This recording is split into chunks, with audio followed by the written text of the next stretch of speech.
ओम श्री विष्णवे नमः। ओम श्री उमा महेश्वराय नमः। दोस्तों, आप सभी को माघ मास की पूर्णिमा की हार्दिक शुभकामनाएं।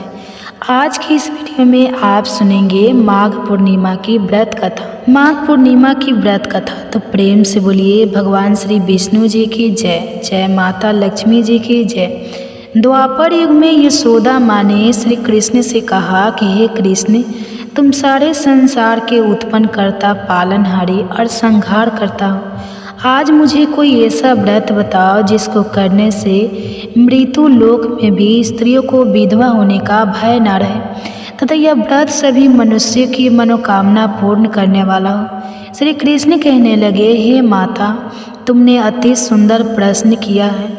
मैं तुम्हें ऐसे एक व्रत के बारे में विस्तार से बताता हूँ। सौभाग्य की प्राप्ति के लिए स्त्रियों को 32 पूर्णिमा व्रत करना चाहिए। इस व्रत को करने से स्त्रियों को सौभाग्य की प्राप्ति होती है। यह व्रत अत्यंत सौभाग्य देने वाला और भगवान शिव के प्रति भक्ति को बढ़ाने वाला है। यशोदा जी कहने लगी, हे कृष्ण, प्रथम इस व्रत को मृत्यु लोक में किसने किया था? इस व्रत को किसने किया था, इसके विषय में विस्तार से मुझे बताओ। श्री कृष्ण कहने लगे, इस भूमंडल पर अनेक प्रकार के रत्नों से परिपूर्ण कार्तिक नाम की एक नगरी थी। वहाँ चंद्रहास नामक राजा राज्य करता था। उसी नगर में धनेश्वर नाम का एक ब्राह्मण था और उसकी स्त्री अति सुशीला रूपवती थी। दोनों ही उस नगरी में बड़े प्रेम से रहते थे।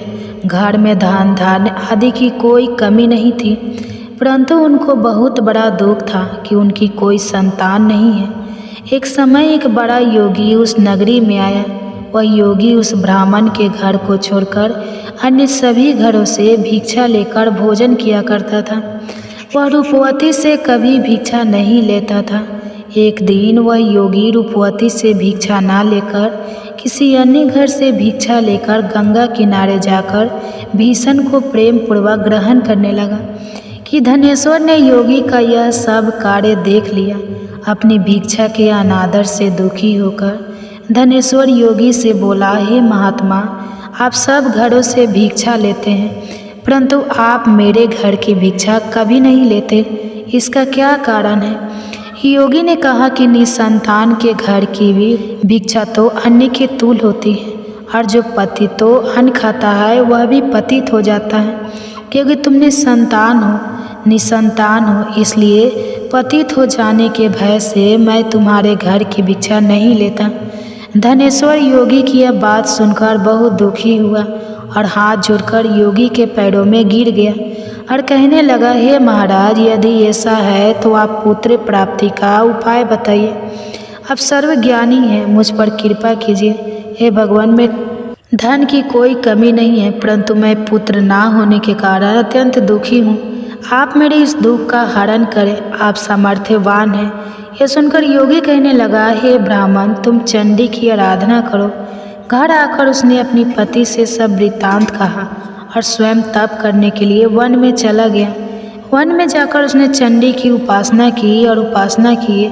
चंडी ने सवे दिन उसको स्वप्न में दर्शन दिया और कहा, धनेश्वर, जा, तेरे घर पुत्र होगा, परंतु वह 16 वर्ष की आयु में ही मृत्यु को प्राप्त हो जाएगा। यदि तुम दोनों पति पत्नी 32 पूर्णमासियों का व्रत विधि पूर्वक करोगे तो वह दीर्घ आयु हो जाएगा। जितने तुम्हारी सामर्थ्य हो, आटे के दिए बनाकर शिवजी भगवान का पूजन करना, परंतु पूर्णमासी के व्रत 32 होना चाहिए। प्रातःकाल होने पर इस स्थान के समीप तुम्हें आम का वृक्ष दिखाई देगा। उस पर चढ़कर तुम एक फल तोड़कर शीघ्र ही अपने घर चले जाना और अपनी पत्नी से सब वृत्तांत कहना। ऋतु स्नान के पश्चाताप व स्वच्छ होकर श्री शंकर भगवान का ध्यान करके उस फल को खा लेगी। शंकर भगवान की कृपा से उसको गर्भ हो जाएगा। जब वह ब्राह्मण प्रातःकाल उठा तो उसने एक स्थान के पास ही आम का वृक्ष देखा, जिस पर एक अत्यंत सुंदर आम का फल लगा हुआ था। उस ब्राह्मण ने उस आम के वृक्ष पर चढ़कर फल को तोड़ने का प्रयत्न किया, परंतु वृक्ष पर कई बार प्रयत्न करने पर भी वह चढ़ नहीं पाया। तब उस ब्राह्मण को बहुत चिंता हुई। तब विघ्न विनाशक श्री गणेशाय भगवान की वंदना करने लगा।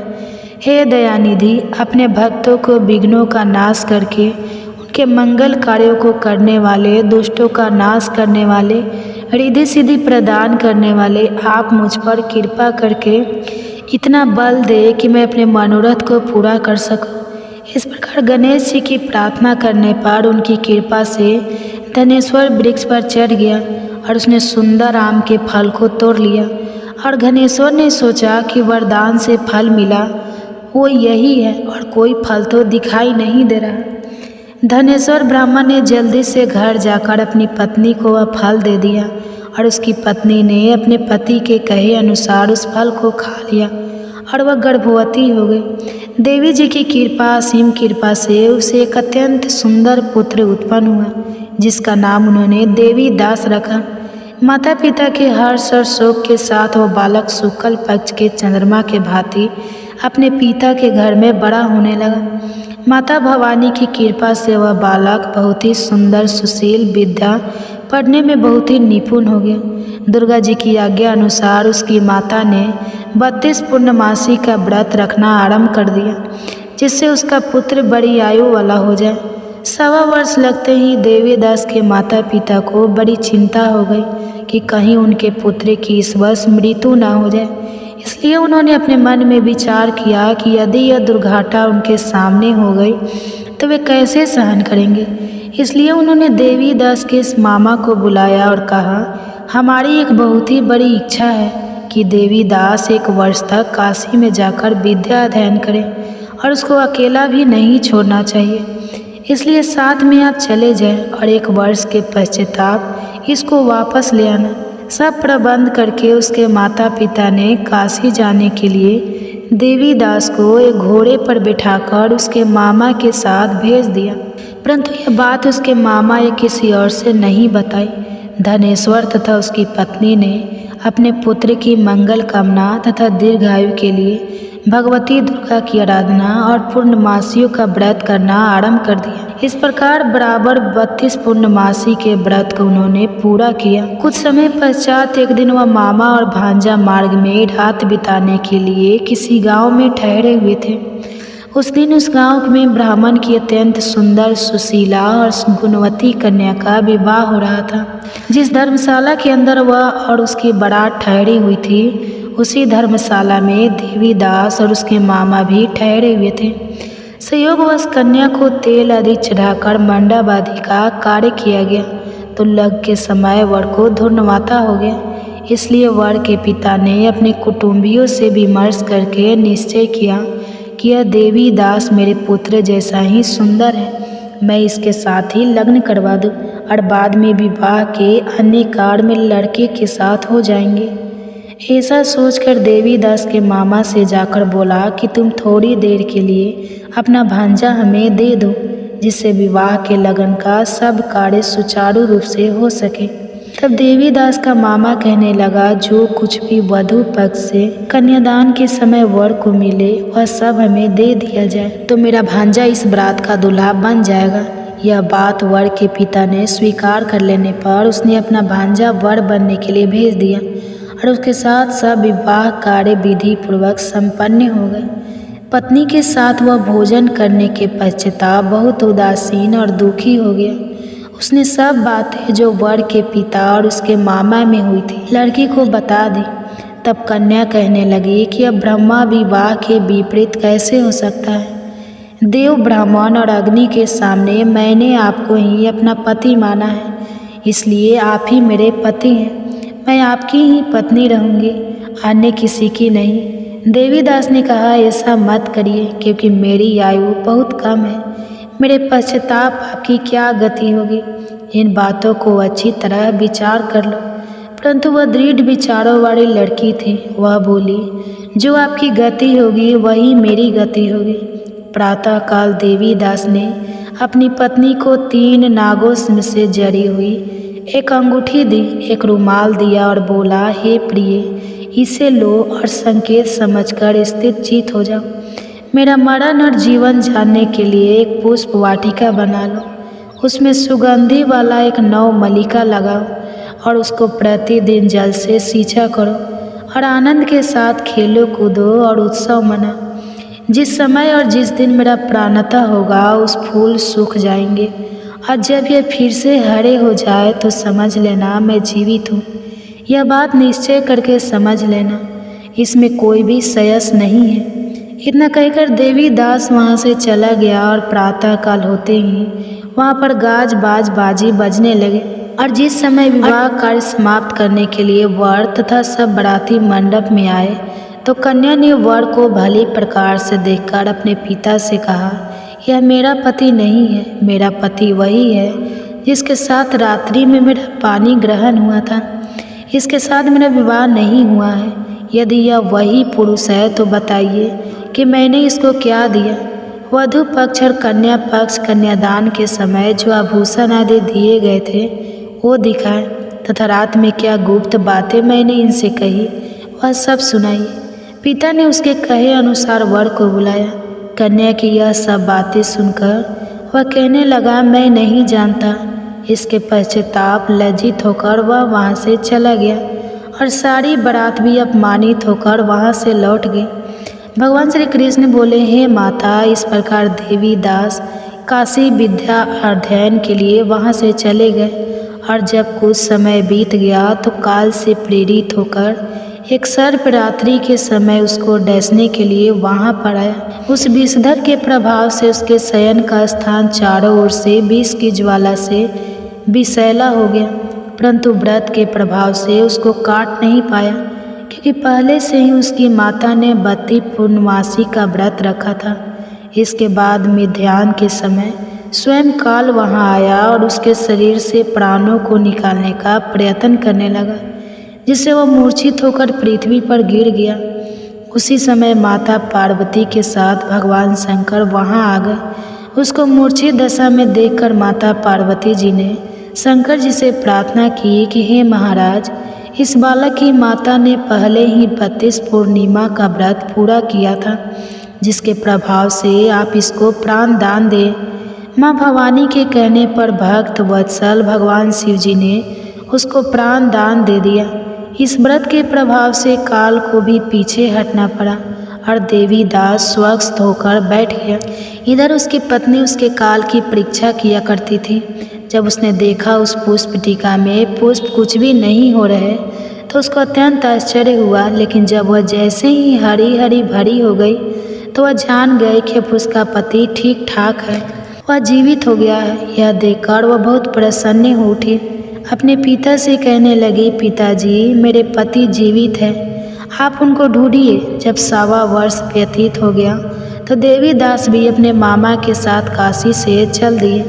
इधर उसके ससुर उसको ढूंढने के लिए अपने घर से जाने ही वाले थे कि वे दोनों मामा भांजा वहाँ पर आ गए।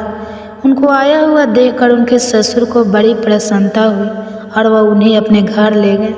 उस समय नगर के निवासी भी वहाँ इकट्ठे हो गए और सबने निश्चय किया कि अवश्य ही इसी बालक के साथ कन्या का विवाह हुआ था। उस बालक को कन्या ने जब देखा तो पहचान लिया कि यह तो वही है जो संकेत करके गया था। कुछ दिन बाद देवीदास ने अपनी पत्नी और मामा के साथ अपनी ससुर के घर से बहुत सारे उपहार लेकर अपने माता पिता के घर गए।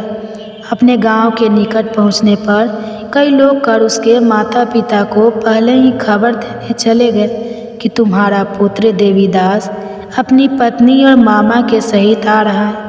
ऐसा समाचार सुनकर माता पिता को विश्वास नहीं हुआ, परंतु जब और लोगों ने भी आकर यही बात उन्हें बताई तो उनको बड़ा आश्चर्य हुआ।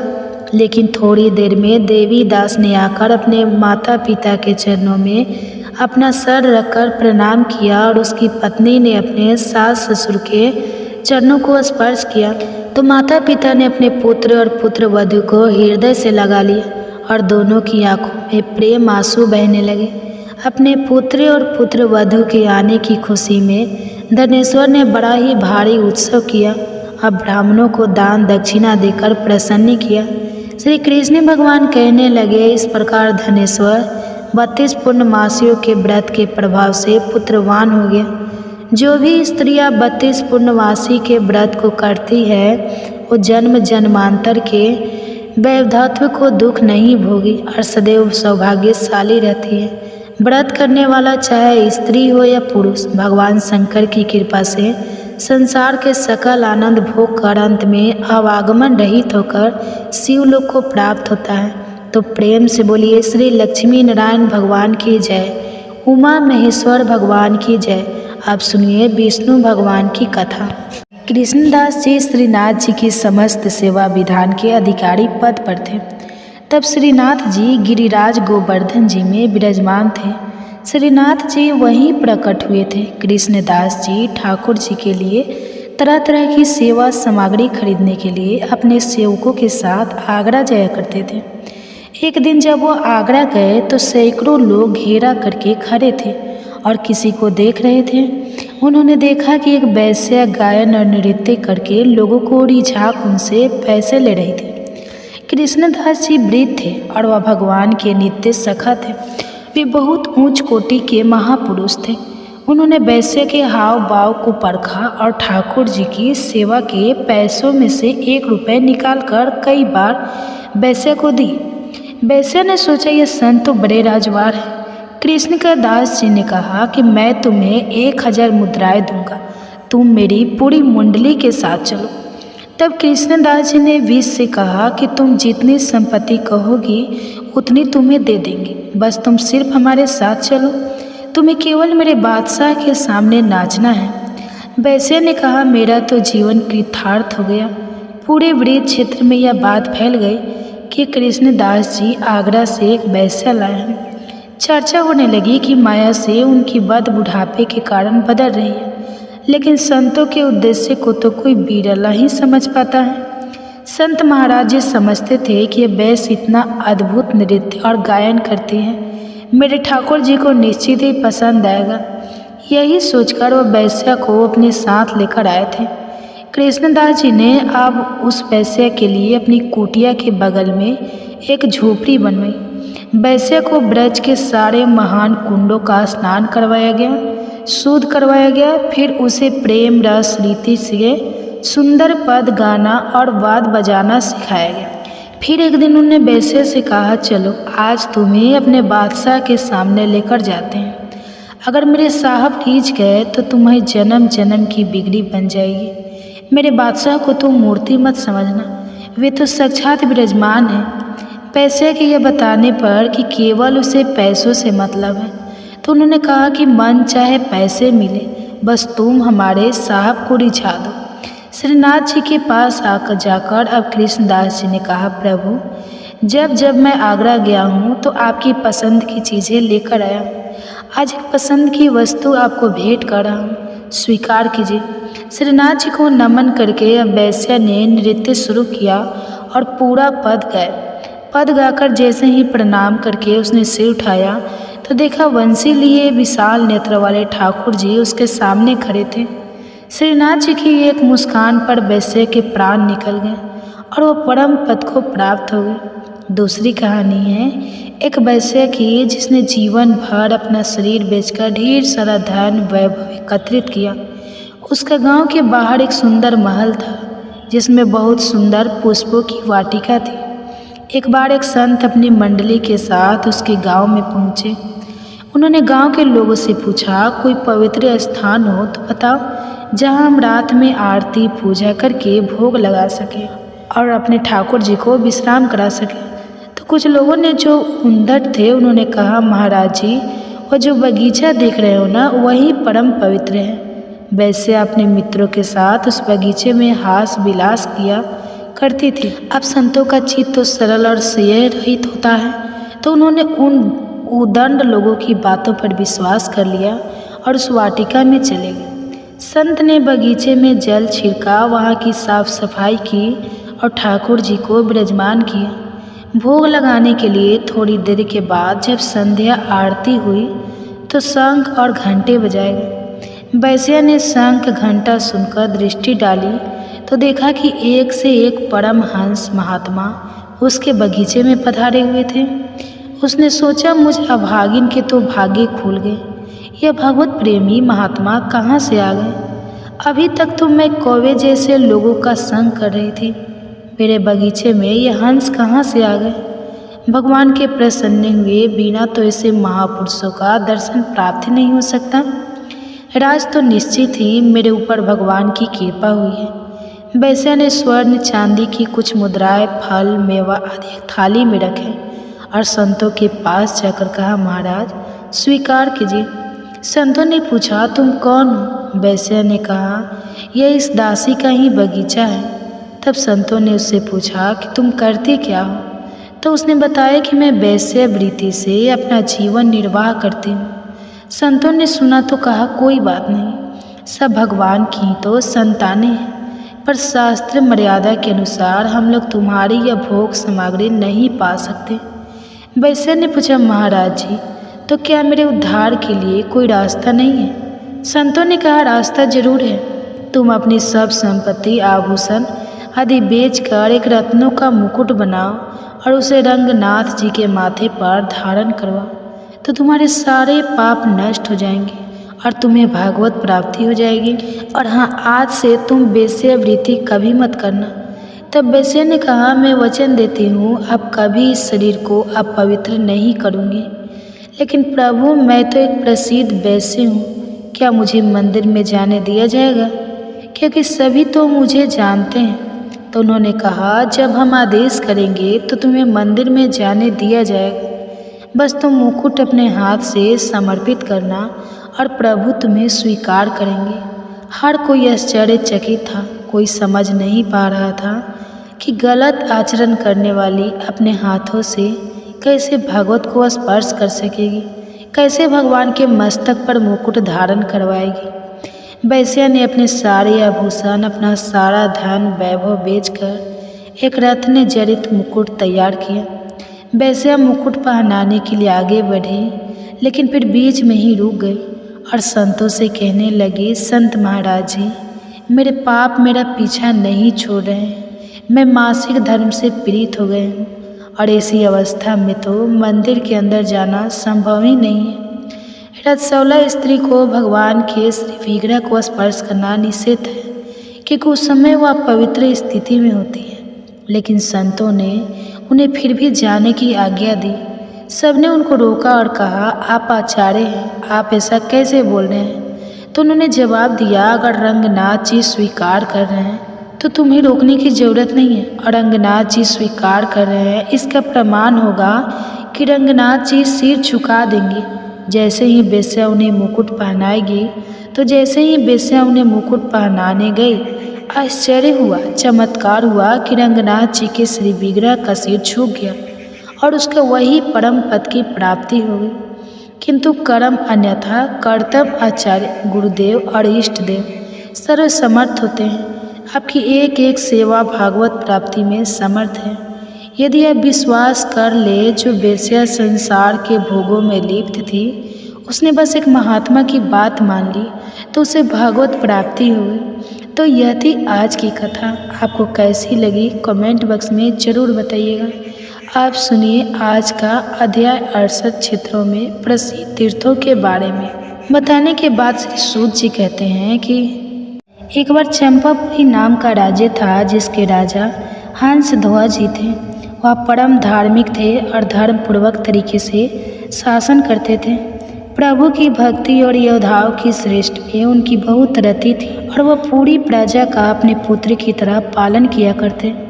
उनके पुत्र का नाम था सुधन्वा। यह उस समय की बात है जब महाराज युधिष्ठिर अश्वमेध यज्ञ कर रहे थे। तब गुप्तचरों ने हंसध्वज जी को समाचार दिया कि महाराज युधिष्ठिर जी का घोड़ा आपके राज्य की सीमा में प्रवेश कर चुका है। तब राजा हंसध्वज ने पूछा कि क्या भगवान श्री कृष्ण भी साथ में हैं? तो गुप्तचरों ने उन्हें बताया कि नहीं, वह तो साथ में नहीं है, परंतु उनकी द्वारिका की सेना साथ चल रही है। अब तो हंसध्वज के मन में आया कि अगर भगवान कृष्ण साथ होते तो घोड़े का पूजन करके उनके दर्शन प्राप्त कर लेते। लेकिन अब पांडवों को थोड़ा कष्ट देने के बहाने भगवान के दर्शन करने का उपाय करना होगा, क्योंकि जब पांडवों को कष्ट देंगे तो भगवान तो उनकी सहायता करने के लिए जरूर आएंगे। वो जानते थे कि पांडवों की सहायता के लिए भगवान श्री कृष्ण व्याकुल होकर अवश्य ही उपस्थित हो जाएंगे। इसलिए उन्होंने महाराज युधिष्ठिर के आंसू को पकड़ लाने का आदेश दिया। अश्व के साथ चल रहे थे बड़े बड़े महारथी जैसे अर्जुन, प्रद्युम्न आदि को युद्ध के लिए तत्पर थे। अश्व को पकड़ते ही हंसध्वज ने हर्षपूर्वक युद्ध का जय घोष किया और तुरंत अपनी सेना को उपस्थित होने का आदेश दिया। उन्होंने साथ ही यह भी आदेश दिया कि अगर किसी ने थोड़े भी देर की तो उसे खोलते हुए तेल की एक बड़ी कढ़ाई में डाल दिया जाएगा। नगाड़े की ध्वनि पूरी होते होते पूरी सेना नगर के बाहर आ जानी चाहिए। स्वयं गजराज पर चढ़कर हंसध्वज भगवान श्री कृष्ण को मानसिक प्रणाम करके अर्जुन जी से युद्ध करने के लिए आगे बढ़े। राजा की आज्ञा सुनकर सारे सैनिक ठीक समय पर उपस्थित हो गए। राजा के आदेश के अनुसार वहीं पर एक बड़ी कढ़ाई में खौलता हुआ तेल डालकर रखा जाने लगा कि अगर कोई देरी करेगा तो उसी को पकड़कर कढ़ाई में डाल दिया जाएगा। जितने भी वीर योद्धा थे वह तुरंत सारे के सारे उपस्थित हो गए, पर राजा के अपने पुत्र सुधन्वा जी समय पर नहीं आए। सुधन्वा जी भगवान के बहुत बड़े भक्त थे और हर समय नाम जप करते रहते। जैसे ही युद्ध की घोषणा हुई तो वह अस्त्र शस्त्रों से सुसज्जित होकर अपनी माता के पास गए और प्रणाम करते हुए कहने लगे, माँ, आज मेरे जीवन का परम लाभ उपस्थित हुआ है, क्योंकि आज मुझे अर्जुन से युद्ध करना है। आज युद्ध कौशल के द्वार मैं उनको ऐसा तृप्त और व्याकुल करूँगा कि उनके सारथी भगवान श्री कृष्ण की हमारे ऊपर कृपा दृष्टि पर हो सकता है। माँ, कि मैं युद्ध के से वापस ही ना आऊँ, इसलिए आपसे आशीर्वाद मांगता हूँ कि भगवान के साक्षात्कार की अपनी कामना पूर्ण कर सकूँ। तब उनकी माता ने उनके कामना पूर्ति का आशीर्वाद देते हुए विदा किया। इसके बाद उनकी बहन ने आकर उन्हें तिलक लगाया, आरती की और उनकी युद्ध में विजय की शुभकामनाएं दी। आगे बढ़े तो सुधन्वा जी की पत्नी प्रभावती, जिनसे उनका अभी अभी ब्याह हुआ था, मुस्कुराते हुए उनके सामने आई। सुधन्वा जी को युद्ध के लिए तैयार देखकर कहने लगी, स्वामी, मैं जानती हूँ कि आज आप महाबली महारथी अर्जुन जी से युद्ध करने जा रहे हैं और यह भी जानती हूँ कि वहाँ से वापस आना असंभव है, पर इतनी कृपा तो कर दो कि आपके बाद आपको जलाश देने वाला कोई तो हो। तब सुधन्वा जी ने कहा, तुम धैर्य रखो, मैं श्री कृष्ण के बल से अर्जुन को परास्त करके वापस लौटूंगा। प्रभावती जी ने उत्तर दिया, नाथ, आज तक मैंने ऐसा नहीं सुना कि जो श्री कृष्ण से मिलने के लिए गए हो वह वापस लौटो। अब बाहर कढ़ाई में तेल खोल रहा था और राजकुमार सुधन्वा जी को समय पर न आया देखकर महाराज हंसध्वज को बड़ा कष्ट हुआ कि सुधन्वा ही मेरी आज्ञा का उल्लंघन कर रहा है। इधर सुधन्वा जी की अपनी पत्नी के पुत्र कामना के भाव को पूर्ण करने के लिए रुके हुए थे, लेकिन यह बात महाराज को पता नहीं थी। हंसध्वज जी ने तुरंत जल्लादों को आदेश देते हुए कहा कि सुधन्वा को पकड़ कर लाया जाए और खौलते तेल में डाल दिया जाए। जैसे ही आज्ञा हुई सैनिक तुरंत गए और उधर सुधन्वा जी स्नान आदि करके पवित्र होकर बाहर निकल रहे थे। तब सैनिकों ने सुधन्वा जी से कहा कि महाराज का आदेश है कि आपको बंदी बनाकर ले जाया जाए और तेल में डाल दिया जाए, क्योंकि आपने विलम्ब किया है। तो उन्होंने उत्तर दिया कि पहले हमें महाराज के सामने पहुंचने दिया जाए। पिता के सामने जाकर सुधन्वा जी ने उन्हें प्रणाम किया, लेकिन महाराज ने अपनी बात दोहराते हुए कहा कि हमारी आज्ञा के उल्लंघन का जो निर्णय है वही व्यवहार इनके साथ भी किया जाए। महाराज हंसध्वज के शंख और लिखित नाम के 2 आचार्य थे जो सुधन्वा जी के नाम जप और भक्ति से बहुत जलते थे। जब उनको अब अवसर मिला तो राजा के पूछने पर उन्होंने सुधन्वा जी को आज्ञा के अनुसार खौलते तेल में डालकर मृत्यु दंड देने को कहा। साथ ही साथ चेतावनी दी कि महाराज पुत्र मोह में आकर अगर उन्होंने उनकी बात नहीं मानी तो वह उनका त्याग कर देंगे। मंत्रियों ने राजा को समझाने का प्रयास किया, पर राजा पुरोहित के विरुद्ध हंसध्वज जी नहीं जा सकते थे। सुधन्वा जी अर्जुन को व्याकुल कर कृष्ण दर्शन की अपनी कामना पूर्ण होती देखकर ब्याह होने लगे। जैसे उन्हें कढ़ाई में डाला जाने लगा तो वह भगवान को पुकारा कर कहने लगे, हे गोविंद, मुझे मरने का दुख नहीं है, क्योंकि आज मैं मरने के लिए ही तो निकला था, पर मरने से पहले मैं तो आपके दर्शन पाना चाहता था। और अर्जुन के पक्ष से आप मेरी ओर कैसे देखते हैं कि मैं यह देखना चाहता था। अगर अर्जुन के बाणों से भेद जाता और आप सामने होते तो मुझे आनंद मिलता, पर यह क्या कायरों की तरह कढ़ाई में मृत्यु को प्राप्त हो जाऊंगा। हे प्रभु, मुझ पर कृपा करो और मेरी कामना पूर्ण करे। युद्ध स्थल में अर्जुन को व्याकुल करते हुए, अपने बाणों से आपकी पूजा करते हुए मरने में ही मुझे संतोष मिलेगा। तब सुधानवा जी श्री कृष्ण नाम उच्चारण करने लगे और उन्हें खौलते तेल की कढ़ाई में डाल दिया गया। लेकिन काफ़ी देर खौलते तेल में रहने के बाद भी सुधानवा जी का तो एक रोम तक नहीं जला।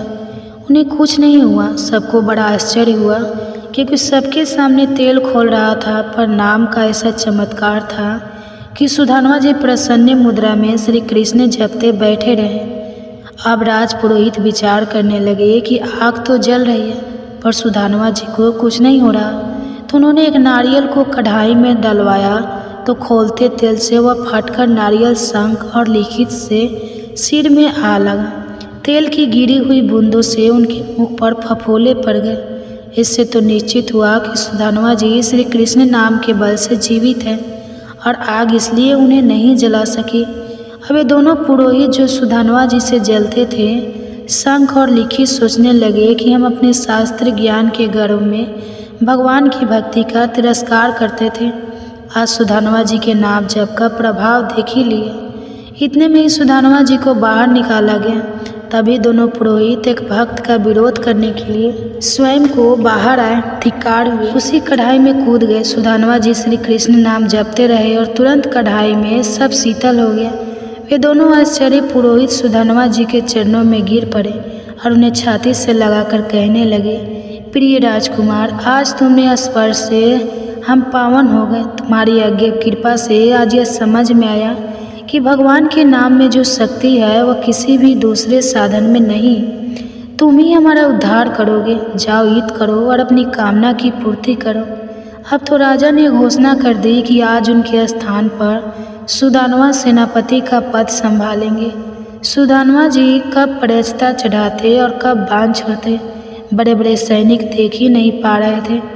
जब अर्जुन जी ने सुधानवा जी को बड़े बड़े महारथियों को मूर्छित करते देखा, तो उन्होंने स्वयं अपने गांडीव धनुष की परेछता खींची और सामने आकर खड़े हो गए। अर्जुन ने सुधानवा जी को युद्ध के लिए ललकारा, तो सुधानवा जी ने निर्भयतापूर्वक हंसकर कहा, हे पार्थ, आपने बहुत सी लड़ाइयाँ लड़ी और विजय भी आपको मिली है, पर तब आपके साथ श्री कृष्ण थे। यद्यपि आप महावीर हैं, पर इस समय आप मेरे सामने नहीं टिक सकते, क्योंकि आपका सारथी जो यहाँ नहीं है। अगर मुझ पर विजय प्राप्त करना चाहते हो तो पहले अपने सारथी को तो याद करो, नहीं तो आपके गांडीव की सामर्थ्य नहीं कि मुझे प्राप्त कर सके। अब एक बालक के मुख से चुनौती सुनकर अर्जुन ने क्रोधित होकर उन पर बाणों की भीषण वर्षा कर दी। सुधानवा जी ने उनके हर बाण को काट दिया और अर्जुन की ध्वजा, परिचयता और गांडीव तक पर अप्रभाव किया। साथ ही साथ उन्होंने सारथी को भी घायल कर दिया। अब बिना ध्वज का रथ और बिना परिचयता का धनुष देख अर्जुन आश्रम में पड़ गया और भगवान कृष्ण को याद करने लगे। यही तो सुधानवा चाहते थे। सुधानवा जी ने उपवास करते हुए कहा, आप मुझे बालक कह रहे थे, पर मैं चाहूँ तो आपके बाणों से घायल करके ऐसी दशा में पहुँचा दूँ जो आप जैसे वीर पुरुषों को शोभा नहीं देती। अभी अवसर है, आप अपने सारथी को याद कीजिए और यहाँ बुला लीजिए। जैसे ही अर्जुन ने स्मरण किया, भगवान श्री कृष्ण वहाँ पहुँच गए। भला अर्जुन उन्हें याद करे और कृष्ण वहाँ ना पहुँचे, ऐसा तो संभव ही नहीं था। तब उन्होंने मूर्छित सारथी को हटाकर अर्जुन के रथ को संभाल लिया। सुधानवा जी की कामना पूर्ण हुई, उनकी आशा पूर्ण हुई। उन्होंने अपने रथ से उतरकर भगवान के सामने प्रणाम मुद्रा में होकर अपने आराध्य देव का दर्शन किया और फिर दोबारा रोष में आकर अर्जुन को पुकारते हुए कहने लगे, हे पार्थ, अब संकोच मत करना, अब तुम्हारी विजय होगी। मुझे हराने के लिए तुम्हें पुरुषार्थ दिखाना ही होगा। अर्जुन ने कहा, वीर, आज मैं तुम्हारे मस्तक को 3 बाणों से गिरा आऊँगा। अगर मैं भगवान कृष्ण के सामने तुम्हारे सिर को ना गिरा सकूँ तो मेरे जितने पूर्वज हैं सब पुण्यहीन होकर नरक में गिर जाए। सुधानवा जी ने कहा, पार्थ, मैं भी श्री कृष्ण के सामने प्रतिज्ञा करता हूँ कि आपके 3 बाणों के बीच में ही कट कर गिरा दूँगा, और अगर ऐसा ना हो तो मुझे घोर दुर्गति प्राप्त हो सके। इसके बाद सुदामा जी ने 10 बाणों से अर्जुन और 100 बाणों से भगवान कृष्ण की एक साथ पूजा की। साथ ही उन्होंने एक पान से रथ को 100 कदम दूर गिरा दिया। श्री कृष्ण बोले, धन्य है अर्जुन, देखो सुदामा कितना महाबली है। समस्त ब्रह्मांड का भार लिए मैं बैठा हूँ, फिर भी तुम्हारे सहित मुझे 100 हाथ दूर फेंक दे। इसके बाद क्या हुआ है हम जानेंगे कल के अध्याय में। आप सुनिए एक और कथा। केरल के सुधर्म नाम के एक राजा थे। धर्म पूर्वक चलना, प्रजा का पालन करना और भगवान के नाम का जप करना ही उनका स्वभाव था। उनके यहाँ पर ही चंद्रहास जी ने जन्म लिया और जन्म लेते ही वह तो कृष्ण नाम उच्चारण करने लगे।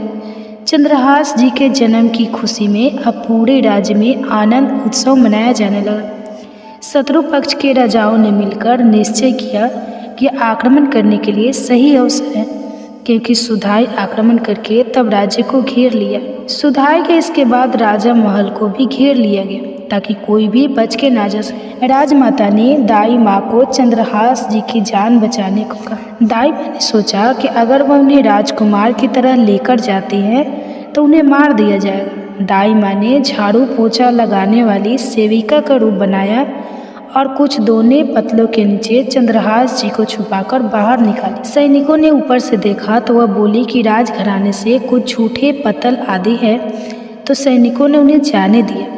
अब इस तरह से वह राजकुमार चंद्रहास जी को लेकर भाग गए और कुंतलू जी पहुँचे। उन्होंने वहाँ के मंत्री दृष्ट बुद्धि से प्रार्थना की कि मैं सेवा कला में बड़ी प्रवीण हूँ और कृपा करके मुझे कुछ समय के लिए महल सेवा में रख लिया जाए। उन्होंने चंद्रहास जी को अपना पुत्र बताया। उनकी परीक्षा ली गई। राजघराने की सेविका होने के कारण वह परम प्रवीण थी, तो उन्हें सेवा में रख लिया गया। उन्होंने अपना असली परिचय किसी को भी नहीं बताया। जब चंद्रहास जी 3 वर्ष के हुए तब दाई माँ की मृत्यु हो गई। अब उनकी देखभाल करने वाला कोई भी नहीं था।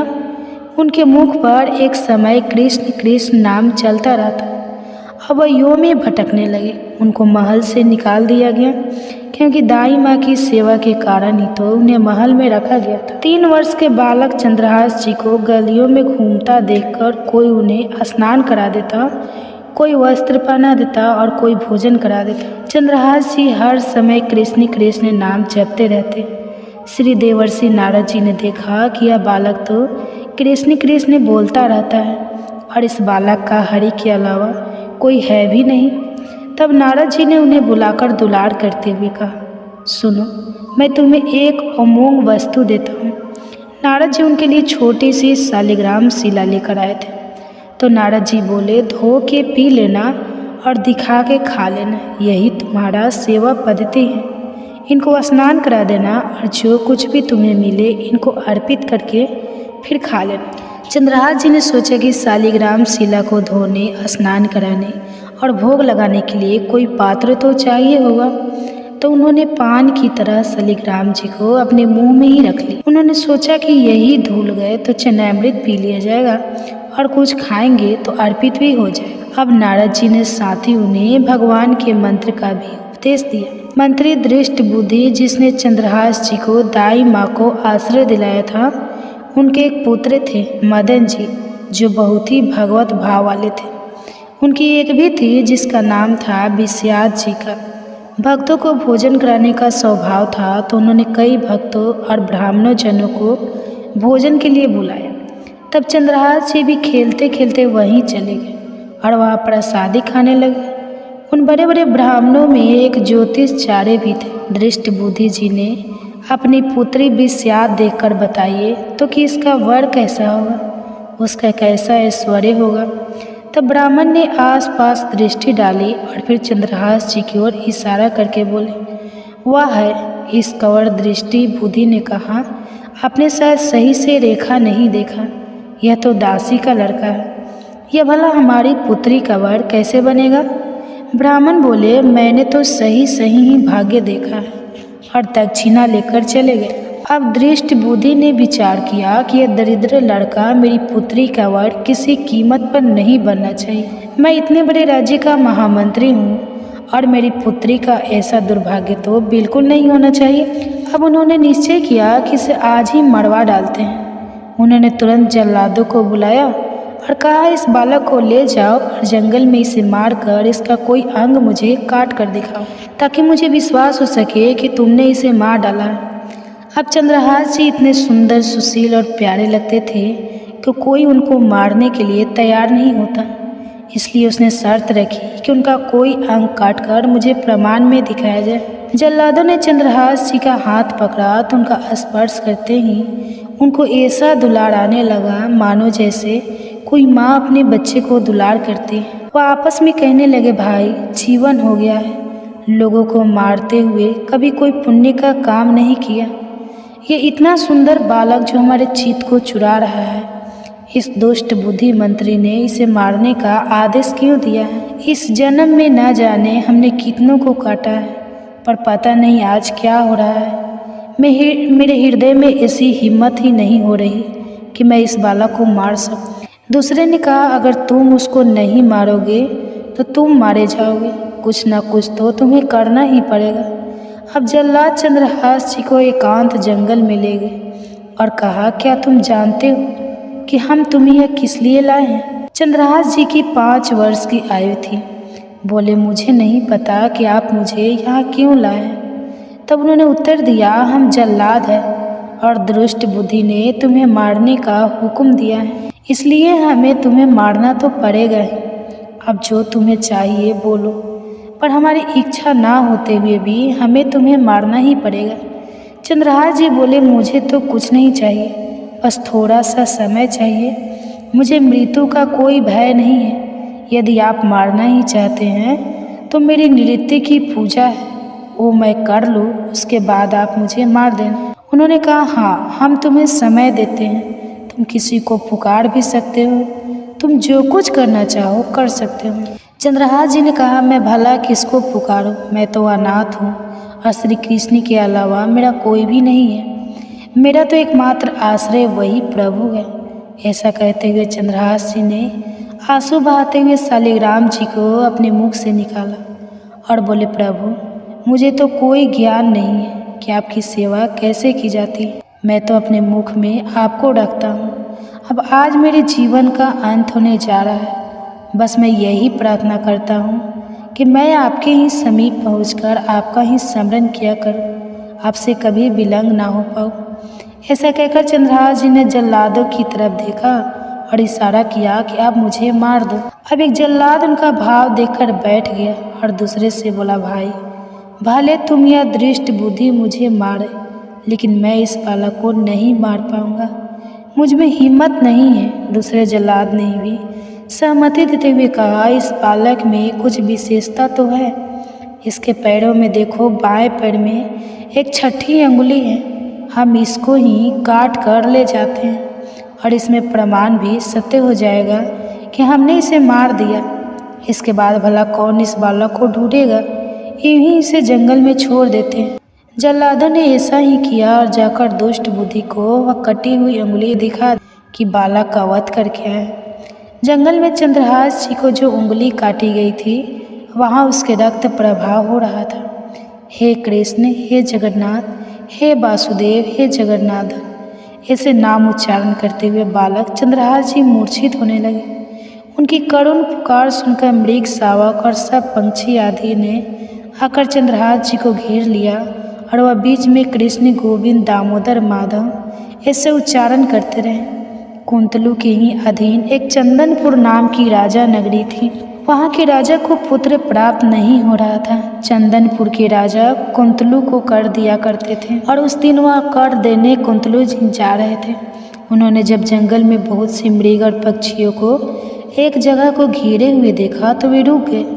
कुतूहलवश उन्होंने जाकर देखा तो एक दिव्य ज्योतमय बालक मूर्छित अवस्था में पड़ा था और उसके पैर की अंगुलियों से रक्त बह रहा था।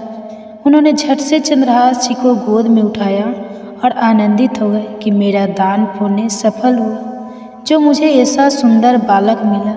अब वे राजा चंद्रहास जी को लेकर घर आए और हृदय में भगवान का बार बार कृपा प्रसाद मनाते रहे कि भगवान ने मुझे पुत्र दिया। उन्होंने जब चंद्रहास जी से पूछा कि बेटा बताओ तुम्हारे माता पिता कौन है, तो उन्होंने उत्तर दिया, श्री कृष्ण, उनके अलावा मेरा कोई नहीं है। अब राजा समझ गए कि भगवान ने ही कृपा करके मुझे ऐसा महाभागवत पुत्र दिया है। अब तो राज्य में बड़ा उत्सव मनाया गया। राज सिंहासन का अग्रिम अधिकारी युवराज पद चंद्रहास जी को दे दिया गया। पूरे राज्य में आनंद की वर्षा होने लगी। तब राजा ने विचार किया कि ऐसा प्रतापी भक्त हमारे यहाँ आया है तो अब हमें किसी को कर देने की आवश्यकता ही नहीं। जब लगातार 3 बार कर वहाँ नहीं पहुँचा तो सम्राट ने मंत्री को इस समस्या को सुलझाने का आदेश दिया। उन्होंने कहा कि जाकर पता लगाओ 3 बार से कर क्यों नहीं भेजा जा रहा। अब मंत्री चंदनपुर राज्य में पहुँच गया। वह चंद्रहास जी का ऐसा प्रभाव था कि सब कृष्ण भजन करते और आनंद में मग्न रहते। दृष्ट बुद्धि ने उन्हें पहचाना और सोचा कि यह तो वही बालक है, और फिर विचार किया कि यह तो बहुत अनिष्ट हो गया। हमने तो उसे मारना निश्चित किया था और जल्लाद ने इसको छोड़ दिया। अब तो यह राजा का राजकुमार बन गया है। उन्होंने राजा से कहा, पहली बात, इस बालक के युवराज पद पर बिठाने से पहले तुम्हें सम्राट को सूचना देनी चाहिए थी, और दूसरी बात, अभी तक तुमने कर नहीं दिया है। सम्राट चाहे तो एक क्षण में तुम्हारे राज्य को नष्ट कर दिया जाएगा। अब चंदनपुर के राजा ने हाथ जोड़कर कहा, महाराज, केवल आप ही हमारी रक्षा आप कर सकते हैं। मंत्री के मन में भी किसी भी तरह का चंद्रहास जी को मरवाना पड़ेगा, क्योंकि ब्राह्मण ने बताया था कि वही उनकी पुत्री के वर होंगे। मंत्री ने कहा, यदि आप चंद्रहास जी को सम्राट के पास भेज देते हैं तो वे निश्चित ही प्रसन्न हो जाएंगे और आपके इस अपराध को क्षमा भी कर देंगे। राजा ने यह बात स्वीकार कर ली। मंत्री दृष्ट बुद्धि ने एक चिट्ठी लिखी और चंद्रहास जी को देते हुए कहा, इसे खोलकर मत पढ़ लेना। वहाँ पहुँचते ही ये चर मेरे पुत्र मदन को देना। वह सम्राट से मिलने, माफ़ी मांगने आदि सब काम में तुम्हारी सहायता करेगा, लेकिन यह चिट्ठी तुम रास्ते में खोलकर बिल्कुल भी मत देखना। चंद्रहास जी ने उस चिट्ठी को अपनी पगड़ी में बांध ली, और इसके आगे क्या हुआ ये हम जानेंगे कल के अध्याय में। अब सुनिए एक और कहानी। को अक्सर भ्रम होता है कि भगवान का भजन तो केवल संत या बनकर ही किया जा सकता है, घर त्याग कर किया जा सकता है, लेकिन ऐसा नहीं है। बड़े बड़े चक्रवर्ती सम्राट भी काफ़ी महान संत हुए हैं, और यह नहीं सोचना चाहिए कि हम गृहस्थ हैं तो फिर भला हम भगवान को कैसे प्राप्त कर सकते हैं। आप तो केवल प्रभु के हो जाइए और अपने मन, वचन और कर्म से उनको अपना स्वामी मान लीजिए। फिर आप देखिएगा कि उनके जैसा प्यार करने वाला और कोई भी नहीं है। आस्करण जी पृथ्वीराज जी के पौत्र और भीम सिंह जी के पुत्र थे। उनके ठाकुर का नाम था श्री राधा मोहन जी। ये 8 पहर अपने ठाकुर जी की सेवा में लगे रहते थे। श्री राधा मोहन जी आस्कर जी के आराध्य देव थे और हमेशा उनकी सेवा में मग्न रहते थे। कान्हा जी के जो भक्त हैं, जिन्होंने दीक्षा ले रखी है, वह भक्त तो जानते ही होंगे कि 7 ठाकुर जी हैं। अब यह 7 ठाकुर जी कौन हैं? अगर आप इस बारे में जानना चाहते हैं तो कमेंट्स करके ज़रूर बताइएगा, ताकि मैं आपको इन 7 ठाकुर जी की कथाएं सुनाने का भी प्रयास कर सकूं। तो श्री राधा मोहन जी आस्कर जी के आराध्य देव थे और हमेशा उनकी सेवा में मग्न रहते थे। आस्करन जी ने एक चौकीदार को पूजा घर के बाहर सेवा में लगाया हुआ था और उसे आदेश दिया था कि कोई उनकी सेवा में विपेक्ष ना डाल पाए, अवरोध ना पैदा करे, क्योंकि उनका रोजाना 10 घड़ी यानी 4 घंटे ठाकुर जी की सेवा करने का नियम था। जितनी देर वह ठाकुर जी की सेवा करेंगे उतनी देर ना कोई उनको रोके ना टोके ना आवाज़ लगाए, बस उन्हें उतनी देर तक ठाकुर जी की सेवा ही करनी होती थी। अब दिल्ली का बादशाह एक बार किसी काम से आस्कर जी के राज्य में आया और कहा कि मुझे तुरंत उसे मिलवाया जाए। अब उससे प्रार्थना की गई कि महाराज, यह तो असंभव है, हम तो आपको तुरंत उनसे नहीं मिलवा सकेंगे। कारण यह है कि समय आसक जी अपने ठाकुर जी की सेवा में है और उनका आदेश है कि 4 घंटे तक कोई उनकी सेवा में बाधा ना डाले। बादशाह ने आसक जी को सूचना देने के लिए बार बार आदेश किया, पर किसी भी सेवक ने बादशाह की आज्ञा नहीं मानी। अब बादशाह को इस बात से बड़ा क्रोध हुआ। उसे क्रोध में भी आया और उसने इसे अपना समझकर अपमान समझा। तब उसने तुरंत अपने सेनापति को आदेश दिया कि उन सबको दंड दिया जाए और आसक जी को बंदी बनाकर बादशाह के सामने लाया जाए। उन्हें बताया गया कि आसक जी को 4 घंटे तक कोई सूचना नहीं पहुंचाएगा। अब तो पूरे नगर में बड़ी घबराहट फैल गई। आसक जी ना तो शिकार खेलते थे, न किसी को दंड देते थे। वह तो केवल और केवल भागवत सेवा, नाम जप और नाम कीर्तन ही किया करते थे। और इन सब के बाद भी पूरे नगर को सारी सुविधाएं मिलती थी। सबके घर पर ठाकुर सेवा विराजमान थी और सबके घर पर नाम कीर्तन किया जाता था। जिसको जिस चीज़ की जरूरत होती वह राज दरबार से उसे ले सकता था। अब बादशाह के इस आदेश से हड़कंप मच गया। बादशाह बोला, मेरा आखिरी हुक्म है कि आस्कर जी को हाजिर किया जाए, नहीं तो हम पूरी सेना से विध्वंस मचा देंगे और नारगढ़ गढ़ को नष्ट कर देंगे। जो प्रधान सेना नायक था उसने हाथ छोड़कर बादशाह से कहा कि बादशाह, आप समझिए, हम आपके सेवक हैं, आपसे लड़ कैसे सकते हैं। आप तो बादशाह हैं, पर मेरी प्रार्थना है कि आप अकेले जाकर देख तो लीजिए कि आस्करन जी सेवा में लगे हुए हैं। हम उन्हें सूचना नहीं दे सकते, पर आप तो बादशाह हैं, आपको रोक भी नहीं सकते। एक काम कीजिए कि आप खुद जाकर बात कर लीजिए। बादशाह को लगा कि बात सही है, क्योंकि यह हमारे ही अनुकूल राज है, कोई दुश्मन तो है नहीं। तब बादशाह ने स्वयं अंदर जाकर देखा तो आस्कर जी की सारी सेवा हो चुकी थी। आस्कर जी भागवत सेवा करके नियम पूर्वक ठाकुर जी को साष्टांग दंडवत कर रहे थे। उन्हें यह पता चल गया कि कोई आया है, पर उन्होंने ना तो नज़र उठाई ना बात की और ही रुके। वह ठाकुर जी के प्रति जो भी उनके कर्तव्य थे, जो सेवा पूजा थी, वह करते रहे। वे निरंतर साष्टांग दंडवत करते रहे। बादशाह खड़ा देखता रहा कि यह ना तो मेरी तरफ देख रहे हैं ना बोल रहे हैं। खड़े खड़े बादशाह को बहुत देर हो गई। अब पद का तो बहुत अभिमान होता है। बादशाह ने म्यान से तलवार निकाली और उनके पैर पर मारकर उनकी एड़ी काट दी। लेकिन आस्क जी ने ना तो दंडवत रोका, ना बादशाह को मुड़ कर ही देखा।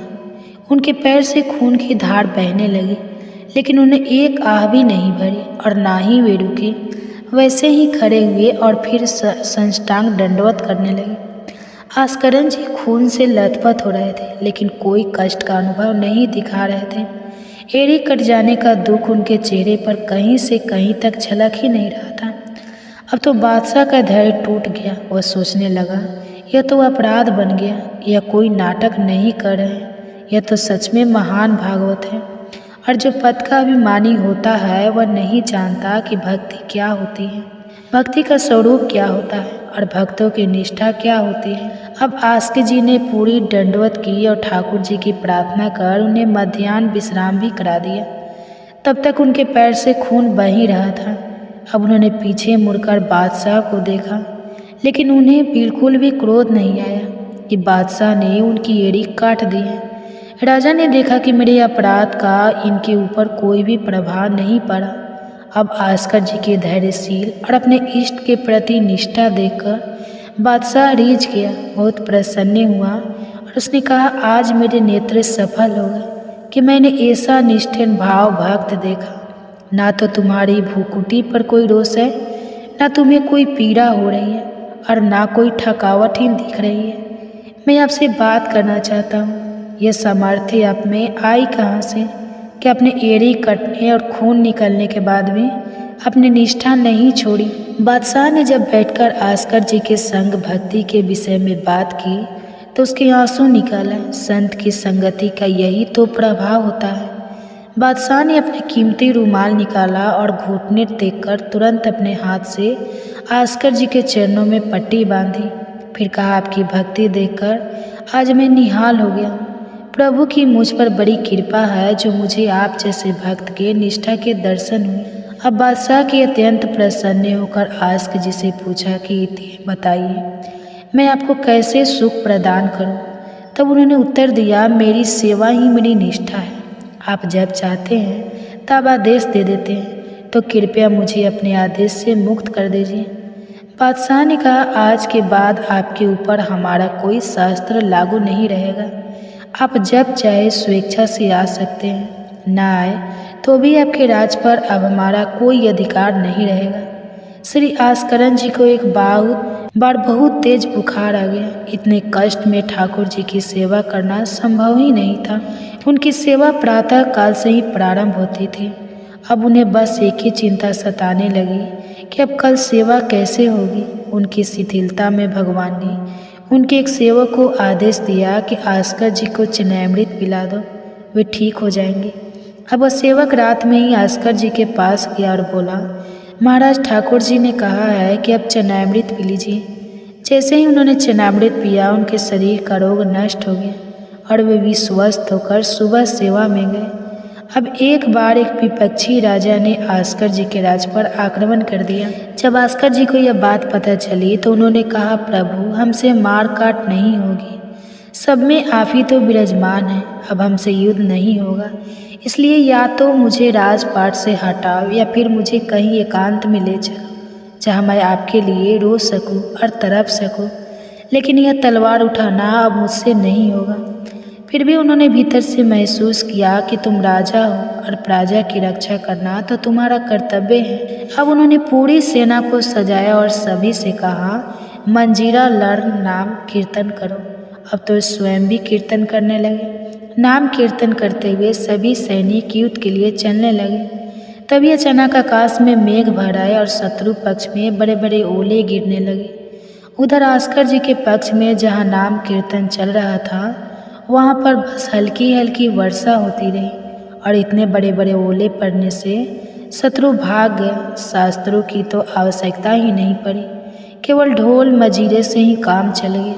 अब जब शत्रु पक्ष भाग गया तो विपक्षी राजा आस्कर जी के चरणों में गिरकर बोला, मुझे क्षमा कर दीजिए, मुझे नहीं पता था कि आप इस कोटि के महाभागवत हैं। तो यह है अनन्य भक्ति का प्रताप। अगर हम अपने ठाकुर जी की सेवा, ठाकुर जी का नाम जप और ठाकुर जी के ही गुणों का गायन करते हैं तो किसी में ताकत नहीं कि हमें परास्त कर सके। तो यह थी आज की कथा। आपको कैसी लगी कमेंट बॉक्स में ज़रूर बताइएगा। आप सुनिए एक और कथा, श्री कृष्ण और सत्यभामा की कहानी आज के अध्याय में।